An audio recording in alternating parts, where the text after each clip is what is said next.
Proposition de ce code minier par le gouvernement et son adoption par l'Assemblée nationale est une très bonne chose.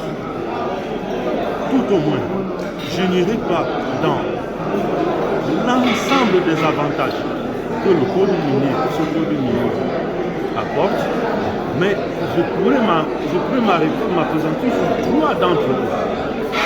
Le premier étant tout naturellement une affirmation de la souveraineté de l'État sur les richesses de notre sous-sol.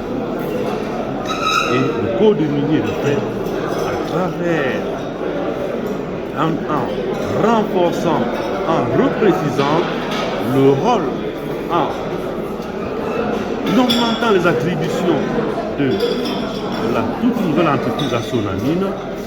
Et vous le voyez, selon toute lecture logique, la Sonamine est aujourd'hui, dans le domaine de la mine solide, l'équivalent de la SNH dans le domaine des hydrocarbures et du gaz.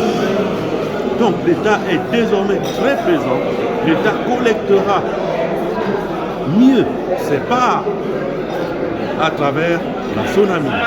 Et je crois que les cartes ont commencé à être abattues. Vous avez tous vu, faire cela, je crois, un mois, la Sonamine rétrocédait au ministre des Finances, je crois, 248 kg d'or. Nous l'avons tous vu, ce qui est comme une aubaine. Avant ça, avant que la Sonamine ne devienne opérationnelle, la production d'or au Cameroun dépassait rarement, ou tout au moins la part qui revenait à l'État, dépassait rarement 50 kg. Ça veut dire que pour un premier coup, la Sonamine est sur le bon chemin et ça nous permet d'espérer des lendemains meilleurs. N'oubliez pas, c'est vous les journalistes qui êtes le plus accrochés aux réseaux sociaux. N'oubliez pas qu'une étude des services d'intelligence vient d'établir que le Cameroun est, en termes de potentialité minière, 9e pays dans le monde. L'Afrique du Sud est en premier, je crois le Congo démocratique est en deuxième, là donc pour des gens comme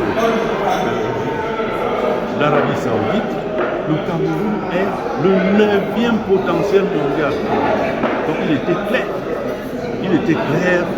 il était normal, il était très opportun que le chef de l'État pousse ce code minier et Dieu merci, nous l'avons adopté. Pas trop facilement. Il est clair qu'aucun texte de loi n'est parfait. Ce n'est qu'une création humaine. Rien de ce que les hommes font n'est parfait.